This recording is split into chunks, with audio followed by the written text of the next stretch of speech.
Hello, I'm Carl. Hi, I'm Nicole. And this is Lindy 4 of the week 1, the 920 special, May 2016. Yep, that thing. And today we did swing out, cleanup, and technique. Yep. So really diving into some of the sort of fundamentals. We watched the class for a little bit, and we started by focusing on sort of continuing motion and for the leaders to provide sort of like an even start to things. Yeah, so we did these 3 moves. A swing out with a 2-hand catch, and a 6-count side pass. Shoom. This is swing out. You all know this. This is 2-hand catch. Shoop ba-da. Hoo-wah. Da-ki-da. Side pass. Boom ba-da. Boom ba-da. So really focus on sort of consistent movement so that those 3 are basically interchangeable. It's just the difference on how you catch or if you don't catch at all.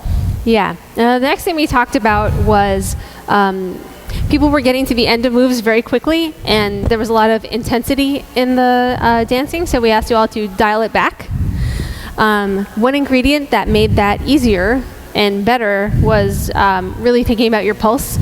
And an example that we gave was thinking about stepping like 1/8 of an inch into the ground or whatever, which is probably a little too intellectual for you to work on, but what we wanted you to think about is like the legs are doing a lot of work. Legs. Yeah, legs should feel like they're doing work through this. Mm-hmm. So a lot of the things that we talk about, really working on those very like core fundamentals, and so dialing it back.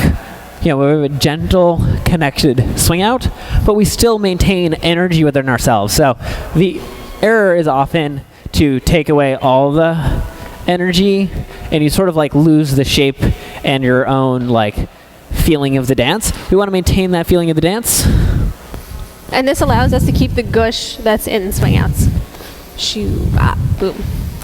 The next thing we talked about was actually using those dynamics. If you're normally at an 11 in intensity, just trying to dance at a 1 and see how that works. And if you're normally at a 1, trying to dance at the 11. Yeah.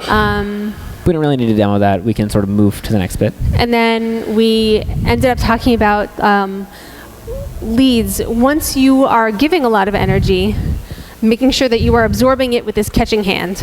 Yeah, and so you're prepared for that. So we started with the 2-handed swing out. So really like being prepared for the amount of energy I give, and then balancing it back by like catching early so that you're not just sort of like touch hands, snap at the end. And then we did that with normal swing out. Boom ba boom ba da boom ba boom ba da boom ba boom ba boom ba da. The idea being that leads, we don't want you to extend your arm too far. Yep. So that was the sort of core pieces we worked on this week in swing out fundamentals and technique. Thank you so much. We'll see you later. Pew!